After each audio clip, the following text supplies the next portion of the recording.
Hello friends, welcome back. और आज के वीडियो में बात करने वाले हैं एरेबिनोज ओपेरॉन की।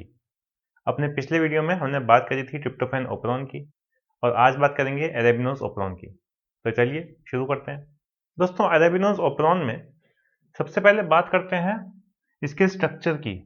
जीन्स का अरेंजमेंट कैसे है। मैं एक डबल स्टैंडर्ड डीएनए ड्रॉ कर देता हूँ।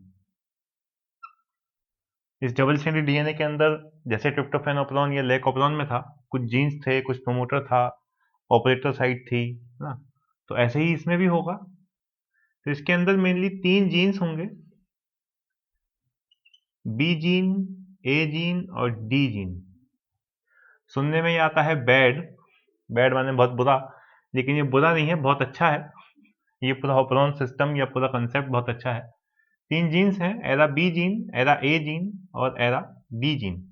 इनसे बनने वाले अलग अलग प्रोडक्ट्स हैं जिनके बारे में हम बात करेंगे। इससे पहले होता है इसका प्रमोटर, जिसे हम पी बैड प्रमोटर भी कहते हैं। P bad promoter. और इस प्रमोटर से पहले आपको मिलेगी 2 साइट्स, इसको बोलते हैं I1 साइट और I2 साइट। ये बेसिकली इनिशिएटर रीजन है, इसको हम इनिशिएटर रीजन बोलते हैं। इनिशिएटर रीजन मतलब जहां से ट्रांसक्रिप्शन इनिशिएट होगी, या फिर कहना चाहिए कि ये ओपेरॉन सिस्टम इनिशिएट होगा, ऐसे आप समझ लीजिए। अब इस I1 I2 साइट से भी पहले आपको मिलेगी एक कैप साइट। अगर आपको थोड़ा थोड़ा याद हो लेक ओपेरॉन, तो वहां पर भी आपको मिलती थी एक कैप साइट, जहां पर कैप प्रोटीन और कैप प्रोटीन के साथ साथ वो CAMP कैप CAMP कॉम्प्लेक्स जाकर के बाइंड करता था। और वो ऐसा कब होता था, जब ग्लूकोज एब्सेंट होता था। तो कुछ कुछ ऐसी कहानी यहाँ पर भी आएगी, अभी करेंगे डिस्कस। इस कैप साइट से पहले आपको मिलेगा ऑपरेटर 1, जिसे हम एरा O1 भी कहते हैं। O represents operator, first sight operator की। और इससे ठीक पहले आपको एक और प्रमोटर मिलेगा, एक और प्रमोटर मिलेगा। इस प्रमोटर का क्या काम है? ये वाला प्रमोटर जो पी बैड प्रमोटर था, ये इन जीन्स की ट्रांसक्रिप्शन करवाएगा। और ये वाला प्रमोटर जो बेसिकली एरा सी प्रोटीन का, एरा सी जीन का प्रमोटर है। एरा सी जीन एक नई टर्म आ गई आपके लिए, अभी मैं आपको समझा देता हूँ। इसको पीसी प्रमोटर बोलते हैं। पीसी प्रमोटर क्यों बोलते हैं? क्योंकि इस प्रमोटर से पहले एक साइट होती है O2, जिसे हम ऑपरेटर साइट बोलते हैं, era O2, era operator 2 site. और इस O2 से पहले अपस्ट्रीम आपको मिलेगी एरा सी प्रोटीन का जीन। आपको मिलेगा एरा सी प्रोटीन का जीन, जेंडर गड़बड़ हो गया था। एरा O2 से पहले एरा सी प्रोटीन। इस एरा सी प्रोटीन की ट्रांसक्रिप्शन करवाएगा ये प्रमोटर। ये दोनों ही प्रमोटर एक दूसरे के अपोजिट डायरेक्शन में ट्रांसक्रिप्शन करवा रहे हैं। P bad promoter transcription downstream करवा रहा है, पीसी प्रमोटर ट्रांसक्रिप्शन इस साइट को। ये भी इसका डाउनस्ट्रीम ही है, बस स्टैंड चेंज हो जाता है। तो यहाँ से ये एरा सी प्रोटीन की एक्सप्रेशन करवाएगा, इसलिए इसका नाम दिया पीसी प्रमोटर। ठीक है, ये थोड़ा सा यहाँ पर रफ हो गया। तो ऑब्वियसली इस एरा सी से बनेगा एरा सी प्रोटीन। ऑपरेटर साइट तो ऑपरेटर साइट है ही, जहां पर ये ऑपरेट होगा कि कौन सा जीन एक्सप्रेस होगा, कौन सा जीन एक्सप्रेस नहीं होगा। कैप का मैंने आपको बता दिया। इनिशिएटर रीजन वो रीजन है जहां पर एरा सी प्रोटीन बाइंड करेगा, आगे आएगा वर्किंग में। प्रमोटर हो गया। बी ए डी जीन्स, इनकी बात कर लेते हैं। ये जीन्स कुछ एंजाइम्स को कोड करते हैं, जैसे कि एरा बी जीन ये कोड करता है राइबोलोकाइनेज को। राइबोलोकाइनेज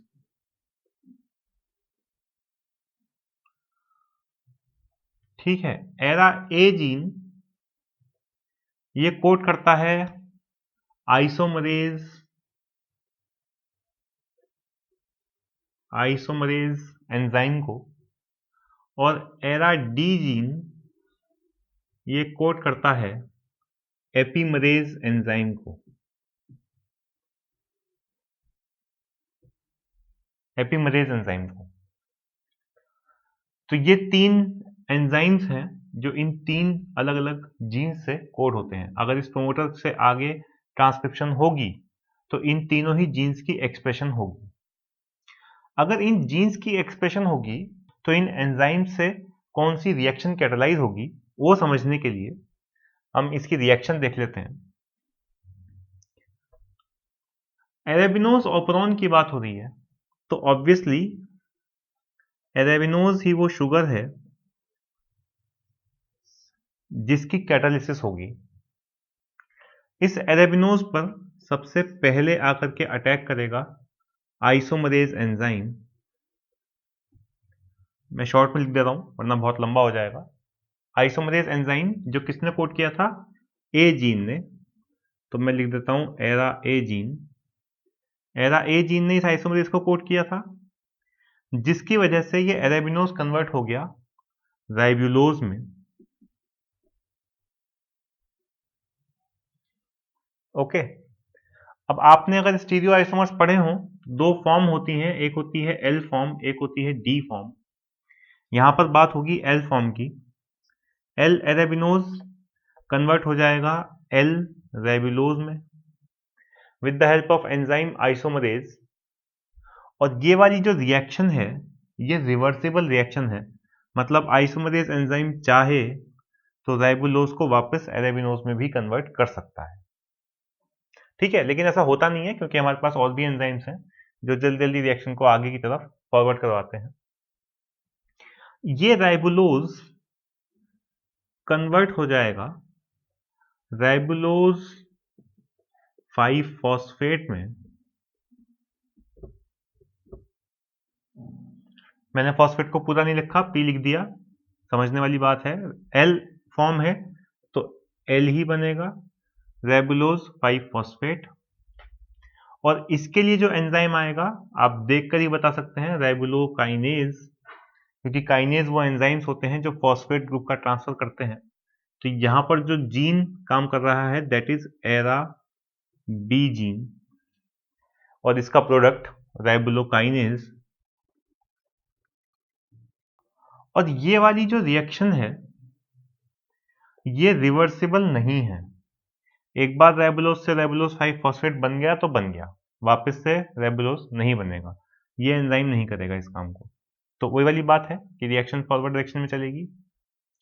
और इसके बाद तीसरा एंजाइम जो आपकी स्क्रीन पर ऑलरेडी मैं लिख चुका हूं, एपिमरेज, इस राइबुलोज 5 फॉस्फेट को कन्वर्ट करेगा ज़ाइलुलोज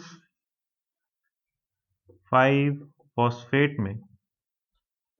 बोर्ड छोटा था तो मैं घुमा के ले आया रिएक्शन सीधी सीधी लिख दो आप। रेबिनोज कन्वर्ट होगा राइबुलोज में, राइबुलोज कन्वर्ट होगा राइबुलोज 5 फॉस्फेट में, और ribulose 5 phosphate with the help of enzyme एपिमरेज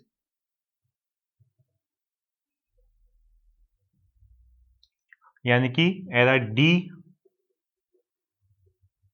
gene product convert कर देगा राइबुलोज को ज़ैलुलोज 5 फॉस्फेट में। ध्यान रखना ये फॉर्म थी एल राइबुलोज 5 फॉस्फेट, ये बन जाएगा डी फॉर्म ऑफ ज़ैलुलोज 5 फॉस्फेट। और ये वाली रिएक्शन भी रिवर्सिबल है। तो ये रिएक्शन भी रिवर्सिबल है। सिर्फ एक बीच की रिएक्शन है जो इरिवर्सिबल रिएक्शन है, बाकी 2 रिएक्शंस रिवर्सिबल रिएक्शंस हैं। Reactions catalyzed by isomerase as well as epimerase enzymes are reversible, whereas reaction catalyzed by ribonucleic is irreversible in case of Eraoperon. Question कैसे भी आ सकता है। जब आप ये पूरा मैकेनिज्म समझ गए, ज़ैलुलोज 5 फॉस्फेट का नाम अगर आपने सुना हो, ये जनरली पेंटोज फॉस्फेट पाथवे में इसका जिक्र आता है। पेंटोज फॉस्फेट पाथवे में ज़ैलुलोज 5 फॉस्फेट और बहुत सारे प्रोडक्ट्स बनते हैं जिनकी हेल्प से फर्दर NADH और ये NADPH वगैरह जनरेट होते हैं और एनर्जी रिलीज होती है, ऑर्गेनिज्म को एनर्जी मिलती है। तो वहाँ पर इस प्रोडक्ट का यूज़ हो जाएगा। लेकिन ये एक पाथवे है जो अरेबिनोज को कन्वर्ट कर रहा है सेलुलोज 5 फॉस्फेट में। अल्टीमेटली कहने का मतलब कि अरेबिनोज ओपरॉन अरेबिनोज की कैटालिसिस में इन्वॉल्व है, अरेबिनोज को फर्दर मेटाबोलाइज कर रहा है। जबकि जब आपने ट्रिप्टोफैन ओपरॉन पढ़ा था तब आपने ये जाना था कि ट्रिप्टोफैन ओपरॉन के जीन्स ट्रिप्टोफैन की सिंथेसिस में इन्वॉल्व थे। जो जीन्स थे वो कोरिज्मिक एसिड को कन्वर्ट कर रहे थे ट्रिप्टोफैन में, और अरेबिनोज ओपरॉन के जीन्स अरेबिनोज को कन्वर्ट कर रहे हैं फर्दर किसी और प्रोडक्ट में। ये फर्क है अरेबिनोज ओपरॉन में और ट्रिप्टोफैन ओपरॉन में। इसी वजह से अगर किसी ऑर्गेनिज्म में, मान लेते हैं ई कोलाई में, ईशेरेशिया कोलाई बैक्टीरिया है, इसके अंदर ये अरेबिनोज ओपरॉन प्रेजेंट है, तो ये अरेबिनोज ओपरॉन किस समय वर्किंग होगा, किस समय इसकी सिंथेसिस हो रही होगी इन जीन्स की, बी ए और डी जीन्स की, उसी टाइम सिंथेसिस होगी जिस टाइम मीडिया में अरेबिनोज शुगर होगी। इसका मतलब कि ये वाला ओपरॉन सिस्टम स्विच ऑन तब होगा, मैं मूव कर रहा हूं रेगुलेशन की तरफ, ये वाला ओपरॉन सिस्टम स्विच ऑन तब होगा जब इस सिस्टम के पास अरेबिनोज प्रेजेंट होगा। अगर अरेबिनोज प्रेजेंट है तो सिस्टम स्विच ऑन होगा, अगर अरेबिनोज एब्सेंट है तो सिस्टम स्विच ऑफ होगा। ट्रिप्टोफैन ओपरॉन के केस में कहानी बिल्कुल अपोजिट थी। अगर ट्रिप्टोफैन एब्सेंट था तो सिस्टम को स्विच ऑन होना पड़ा ताकि ट्रिप्टोफैन की सिंथेसिस हो सके, और अगर ट्रिप्टोफैन प्रेजेंट था तो इस सिस्टम को, ओपरॉन सिस्टम को स्विच ऑफ होना पड़ा, क्योंकि ऑलरेडी ट्रिप्टोफैन मीडिया में प्रेजेंट है और ज़्यादा ट्रिप्टोफैन बनाने की ज़रूरत नहीं है। यहाँ कहानी अपोजिट है। अब सवाल ये आता है, हमें ये पता लग गया कि ये सिस्टम, ये वाला ओपरॉन सिस्टम कब स्विच ऑन रहेगा और कब स्विच ऑफ रहेगा, लेकिन अब सवाल ये आता है कि ये कैसे स्विच ऑन होगा और कैसे स्विच ऑफ होगा। तो कब का जवाब मिल गया, कैसे का जवाब अब ढूंढते हैं। इस ओपरॉन सिस्टम में आप देख सकते हो कि एक जीन है एरासी जीन, जिससे एक प्रोडक्ट बनेगा जिसे हम बोल सकते हैं एरासी प्रोटीन। ये तो सिंपल ही है। ये एरासी प्रोटीन अपने आप में इस ओपरॉन सिस्टम के लिए एक्टिवेटर भी है और इसी ओपरॉन सिस्टम का रिप्रेसर भी है। अब आप कहोगे ये दो बातें कैसे, एक ही प्रोटीन एक्टिवेट भी करेगा रिप्रेस भी करेगा, ऐसा कैसे पॉसिबल है? ऐसा ही है, ये एरासी प्रोटीन ही इस ओपरॉन सिस्टम को स्विच ऑन करवाएगा और ये एरासी प्रोटीन ही इस ओपरॉन सिस्टम को स्विच ऑफ करवाएगा। पहली बात तो ये कि ये एरासी प्रोटीन हमेशा डाइमर की फॉर्म में बाइंड करता है। ये एरासी प्रोटीन कभी भी अकेला बाइंड नहीं करता, यानी कि इसकी एक टाइम पर दो सब यूनिट बाइंड करेंगी। इसके पास एक डीएनए बाइंडिंग डोमेन होगा जिसकी हेल्प से ये डीएनए है, इस डीएनए पे बाइंड करेगा, और ये एरासी प्रोटीन बाइंड कर सकता है अरेबिनोज से, अरेबिनोज शुगर से ये बाइंड कर सकता है। तो जिस मोमेंट पर ये एरासी प्रोटीन अरेबिनोज शुगर से बाइंड करेगा, मैं इसको ऐसे रिप्रेजेंट कर देता हूं, मान लेते हैं कि ये अरेबिनोज शुगर है जो मैं ब्लैक स्पॉट से दिखा रहा हूं एकदम।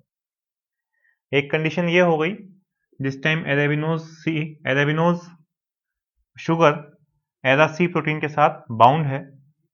दूसरी कंडीशन ये हो गई कि एरासी प्रोटीन एज इट इज पड़ा हुआ है, इसके पास अरेबिनोज शुगर नहीं है, उस कंडीशन में भी ये डाइमर की तरह ही बाइंड करेगा। अब अगर अरेबिनोज प्रेजेंट है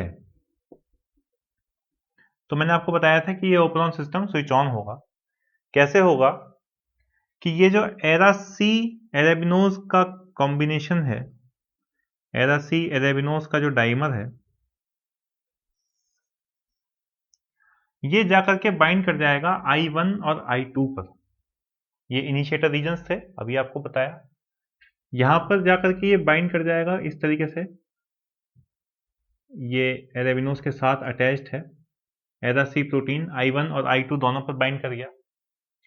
और अगर ये I1 और I2 पर बाइंड कर गया एज अ सी प्रोटीन, तो ये अपने आरएनए पॉलीमरेज को कॉल करेगा। आपको पता है, ट्रांसक्रिप्शन में आपने पढ़ा है, आरएनए पॉलीमरेज जाकर के बाइंड करता है प्रमोटर से, और एक बार ये प्रमोटर से बाइंड कर गया तो इसके आगे जो जीन्स हैं उनकी एक्सप्रेशन शुरू हो जाएगी। एरा बी, ए और डी जीन्स, इनका आरएनए बनेगा, इस आरएनए से प्रोटीन बनेगा, और ये प्रोटीन क्या है? फाइनली एंजाइम है, जो 3 एंजाइम्स आपको अभी बताए, वो तीनों एंजाइम्स बन जाएंगे और एराबिनोज ओपेरॉन स्विच ऑन हो चुका है। तो कैसे ये स्विच ऑन हुआ? एरा सी प्रोटीन के साथ एराबिनोज का बाउंड होना जरूरी है। अगर एराबिनोज बाउंड नहीं है तो फिर ये I1 I2 से बाइंड नहीं करेगा। उस केस में क्या होगा, उस कंडीशन को भी देख लेते हैं। तो अब दूसरी कंडीशन है कि इस एरा सी प्रोटीन के साथ एराबिनोज शुगर बाउंड नहीं है।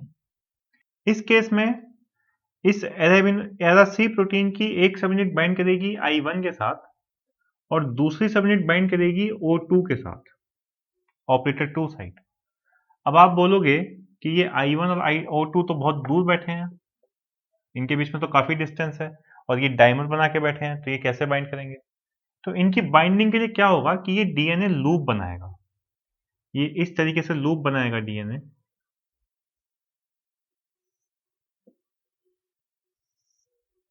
और लूप कुछ ऐसे बनेगी कि I1 जीन और O2 जीन, यानी कि I1 साइट और O2 साइट एक दूसरे के आमने सामने आ जाएंगे, और इस आमने सामने आने की वजह से अब ये जो दोनों प्रोटीन्स हैं, दो सब यूनिट्स हैं, डाइमर्स हैं, ये आकर के बैठ जाएंगे। एरा सी प्रोटीन एक एंड पर O2 साइट से बाइंड कर रहा है और दूसरे एंड पर I1 साइट से बाइंड कर रहा है। बीच में ये सारे प्रोटीन्स प्रेजेंट, ये सारे जीन सीक्वेंस प्रेजेंट रहे, हमें कोई दिक्कत नहीं है। यहाँ पर I2 प्रेजेंट रहे, कोई बात नहीं, ये I2 है, I2 के आगे प्रमोटर BAD जीन सब कुछ है, कोई दिक्कत नहीं है। लेकिन अब ये जो डीएनए लूप बन गया, इस लूप की वजह से ये I2 साइट ब्लैंक हो गई, इसके ऊपर कोई एरा सी प्रोटीन बाइंड नहीं कर सकता। इस स्टेट में ये एरा सी प्रोटीन एक रिप्रेसर की तरह काम कर रहा है, रिप्रेस कर रहा है इन जीन्स की ट्रांसक्रिप्शन को। इसके आगे जो ये प्रमोटर प्रेजेंट है, ये वाला प्रमोटर, इस पर ये आरएनए पॉलीमरेज बाइंड नहीं कर सकता। I2 पे कोई बाइंडिंग नहीं है एरा सी की, इसलिए प्रमोटर के ऊपर आरएनए पॉलीमरेज की कोई बाइंडिंग नहीं है, और ऑब्वियसली जब इसकी बाइंडिंग नहीं है तो आगे जीन्स की एक्सप्रेशन नहीं होगी। तो किस तरीके से एरा सी प्रोटीन इस कंडीशन में, जब ये एराबिनोज के साथ बाउंड है, तो एक एक्टिवेटर की तरह काम कर रहा है, और जिस टाइम ये एराबिनोज के साथ बाउंड नहीं है उस टाइम ये रिप्रेसर की तरह काम कर रहा है। तो ये दो कंडीशंस हैं, एराबिनोज प्रेजेंट है तो स्विच ऑन रहेगा, एराबिनोज एब्सेंट है तो ओपेरॉन सिस्टम स्विच ऑफ रहेगा। अब एक जरूरी सूचना ये है कि हमने बात कर ली एरा सी प्रोटीन की, कैसे ये स्विच ऑन और स्विच ऑफ करता है, लेकिन हमने कैप की बात नहीं करी। कैप CAMP कॉम्प्लेक्स बना करता था लैक ओपेरॉन में भी, और ये कैप CAMP कॉम्प्लेक्स ही यहाँ पर एराबिनोज ओपेरॉन में भी बनेगा। कब बनेगा? कंडीशन वही है जिस टाइम ग्लूकोज एब्सेंट होगा। लैक ओपेरॉन में भी यही था, जब ग्लूकोज एब्सेंट था तो कैप CAMP कॉम्प्लेक्स बनता था, और ये कैप CAMP कॉम्प्लेक्स जाकर के बाइंड करता था कैप बाइंडिंग साइट पर। ये कॉम्प्लेक्स यहाँ करके बाइंड कर जाएगा, मान लेते हैं ये बाइंड कर गया, कैप CAMP कॉम्प्लेक्स आकर के बैठ गया, जिसकी हेल्प से इस I1 और I2 पर इस एराबिनोज प्लस एरा सी प्रोटीन का जो डाइमर था ये और ज़्यादा टाइटली बाइंड करेगा। ये बाइंडिंग टाइटली होगी I2 साइट पर, और जब ये बाइंडिंग और ज़्यादा टाइटली होगी तो आरएनए पॉलीमरेज और टाइटली बाइंड करेगा प्रमोटर से, जिसकी वजह से आगे की ट्रांसक्रिप्शन और ज़्यादा इंक्रीज होगी, एनहेंस होगी। मतलब ये कैप CAMP कॉम्प्लेक्स इन जीन्स की एक्सप्रेशन को और ज़्यादा फास्ट करवा रहा है। क्यों फास्ट करवा रहा है? क्योंकि मीडिया से ग्लूकोज खत्म हो चुका है। बैक्टीरिया को पता है कि अब तुम्हारे पास खाने के लिए ग्लूकोज नहीं बचा, तो तुम्हारे पास मेटाबोलाइज करने के लिए सिर्फ और सिर्फ अरेबिनोज शुगर है। इस अरेबिनोज शुगर को मेटाबोलाइज करने के लिए तुम्हें इन जीन प्रोडक्ट्स की, इन एंजाइम्स की जरूरत है, तो इसलिए इन एंजाइम्स को एक्सप्रेस करवाओ। ठीक है, तो इस केस में कैप सीएमपी कॉम्प्लेक्स भी एक पॉजिटिव कंट्रोल की तरह इस सिस्टम को एक्सप्रेस करवाता है। इस एरा सी प्रोटीन की एक और बहुत खास बात है, वो ये है कि ये डाइमर फॉर्म में बाइंड कर सकता है O1 साइट से। हमने I1 की बात कर ली, I2 की बात कर ली, प्रमोटर BAD कैप साइट की बात कर ली, हमने बात कर ली एरा O2 साइट की, लेकिन O1 साइट की तो बात रह ही गई। ये एरा सी डाइमर अगर O1 से बाइंड कर गया तो इस पीसी प्रमोटर से एक्सप्रेस होने वाले एरा सी जीन की एक्सप्रेशन रुक जाएगी या कम हो जाएगी। मतलब ये एरा सी प्रोटीन एक तरह का सेल्फ रेगुलेटरी प्रोटीन है।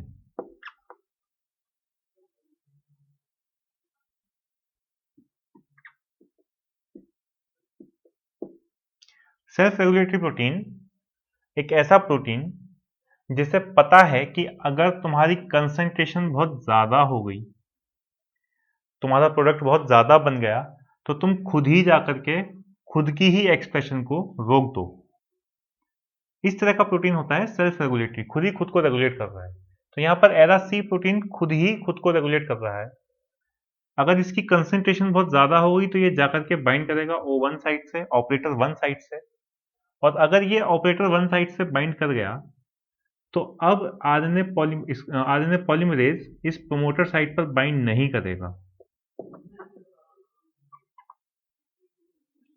और अगर ये आरएनए पॉलीमरेज इस प्रोमोटर साइट पर बाइंड नहीं किया तो ऑब्वियसली इस एरा सी प्रोटीन की एक्सप्रेशन नहीं होगी और इसकी कंसंट्रेशन वापस से नॉर्मल आ जाएगी। तो ये एक तरह का सेल्फ रेगुलेटरी मैकेनिज्म था जो इस एरा ऑपरॉन में हम पढ़ते हैं।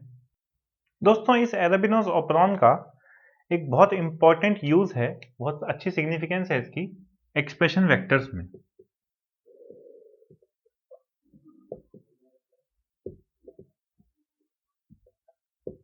दो तरह के वेक्टर्स होते हैं, एक क्लोनिंग वेक्टर, एक एक्सप्रेशन वेक्टर। क्लोनिंग वेक्टर जिसमें हम बस जीन को क्लोन कर देंगे और ये पता लगा लेंगे कि हमारा जीन क्लोन हो गया, इस वेक्टर में आ गया कि नहीं आ गया। दूसरा होता है एक्सप्रेशन वेक्टर जिसके अंदर जीन क्लोन हो जाएगा और इस जीन के साथ साथ इसका प्रमोटर रीजन भी होगा, इसका टर्मिनेटर रीजन भी होगा, टर्मिनेटर साइट भी होगी। तो उससे क्या होगा, इस जीन की एक्सप्रेशन हो सकती है। जीन से आरएनए बनेगा, आरएनए से प्रोटीन बनेगा, फर्दर एक्सप्रेशन वेक्टर, इसीलिए इसका नाम दिया। इस एक्सप्रेशन वेक्टर में अगर हम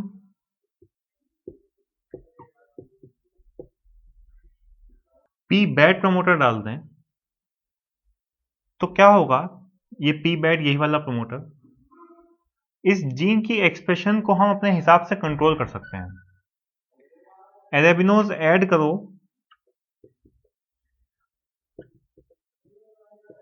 और ये प्रमोटर चालू हो जाएगा, ये प्रमोटर अपना काम करना शुरू करेगा और इस जीन की एक्सप्रेशन स्टार्ट हो जाएगी। आप एरेबिनोज डिलीट कर दो, सब्ट्रैक्ट कर दो इसमें से, या हटा दो, माइनस कर दो, इस जीन की एक्सप्रेशन स्विच ऑफ हो जाएगी। तो अब आपके हाथ में है, अगर आपने पी बैड प्रमोटर डाल दिया तो आपके पास कंट्रोल है इस जीन की एक्सप्रेशन का। आप जब चाहो इस जीन को स्विच ऑन कर सकते हो, आप जब चाहो इस जीन को स्विच ऑफ कर सकते हो, सिंपली एरेबिनोज डालकर या एरेबिनोज निकालकर। तो इस तरह के सिस्टम की ये यहाँ पर एक सिग्निफिकेंस है। ऐसे क्वेश्चंस आपके पास नेट में आ सकते हैं कि एक ऐसा जीन है जिसको हमें क्लोन करना है, एक्सप्रेस करवाना है, इन चारों में से कौन सा प्रोमोटर डालें जिसकी हेल्प से हम इसको कंट्रोल कर सकते हैं, इजीली कंट्रोल कर सकते हैं। तो वहाँ पर पी बैड प्रमोटर एक अच्छा ऑप्शन है। तो दोस्तों, आज के वीडियो में इतना ही, अगले वीडियो में फिर मिलेंगे, तब तक के लिए नमस्कार।